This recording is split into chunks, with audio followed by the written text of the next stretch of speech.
Hello everyone, hope you're well. Now, before I dive into the interesting stuff about aviation, I just want to cover some of the basic questions that most passengers have in their mind. I'm sure all, if not most pilots out there would be knowing this, so this may be kindergarten stuff for them. The rest of the future content won't matter until I clear this out for the rest of my virtual passengers and crew. And that is, how is it that an aircraft can fly in the first place?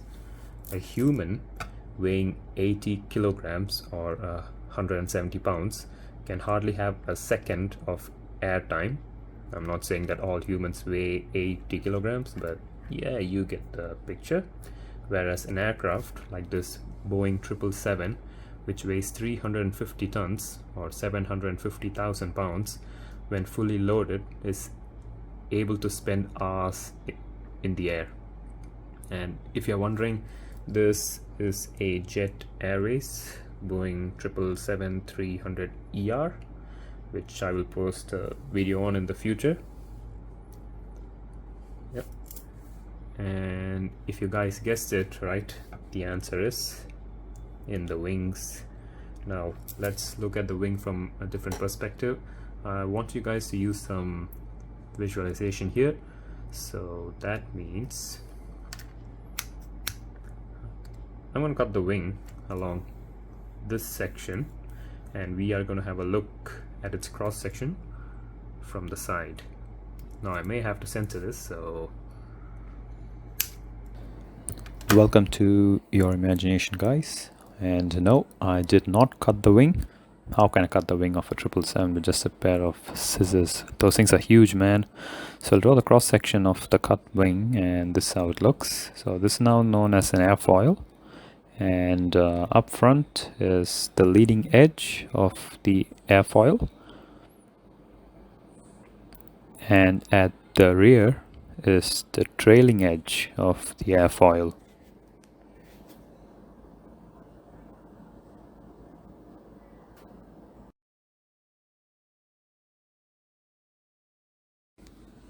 Now we need some airflow to carefully study it. Let's see how the air, or any fluid for that matter, interacts with the airfoil. So it hits the leading edge, and it splits, with some flowing over the wing and some flowing beneath it.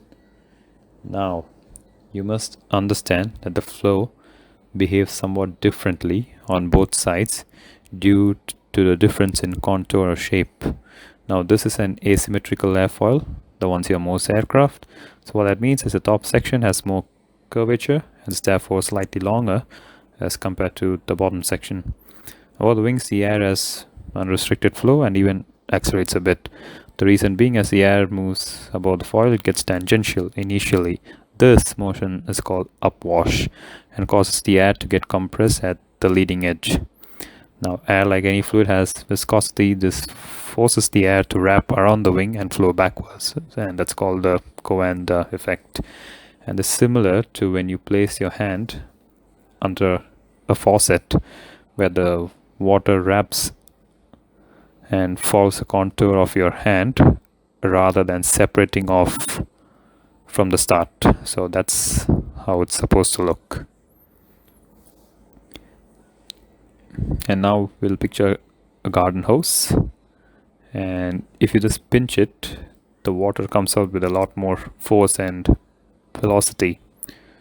There is an acceleration as the particles of air exit the wing from the top section of the airfoil, similar to you holding tip of the garden hose. So this creates a region of low pressure over the top of the wing where there is faster airflow. So faster airflow and low pressure above the wing. Below the wings, the layer flows normally, but bear in mind that at the point where the flow splits, it's called the stagnation point, there is a momentary reduction in speed at the point of impact. In fact, it's almost zero, but that's now translated to below the wing, and as a result, that's lower airflow and higher pressure below the wing. So summarizing it, air likes to move from a region of high pressure to a region of low pressure. And it is this differential pressure or difference in pressure which produces a force which acts upward on the bottom of the wing. This force is what can be seen and felt as lift, and this is called Bernoulli's principle of lift.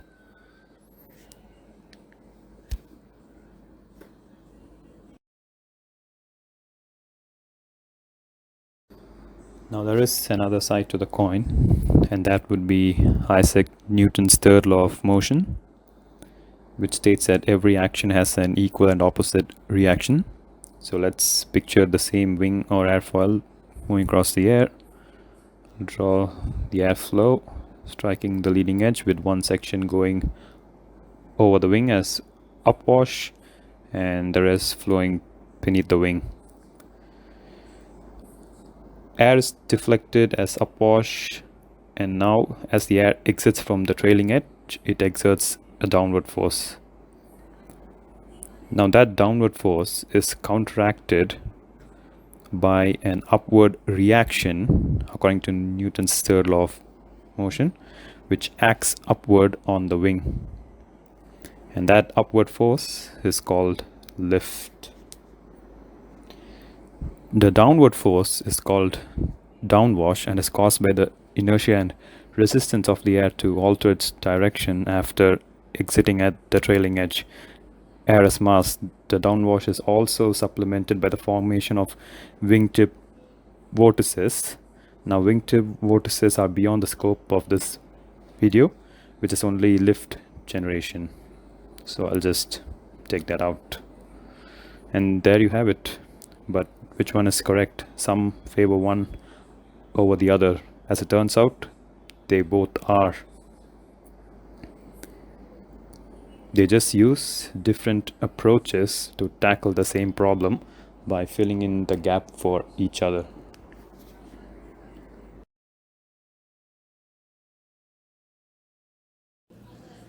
And that, my friends, is how an aircraft, regardless of a little Cessna or an enormous 747-8, takes to the skies. Hope you guys enjoyed it and found it informative and useful. A lot more content to follow soon. Yes, it could have been a bit shorter, but not everyone can grasp it immediately if I just throw random words around. Also, I just thought it would make more sense if I did the videos more progressively rather than jump straight into the complex stuff.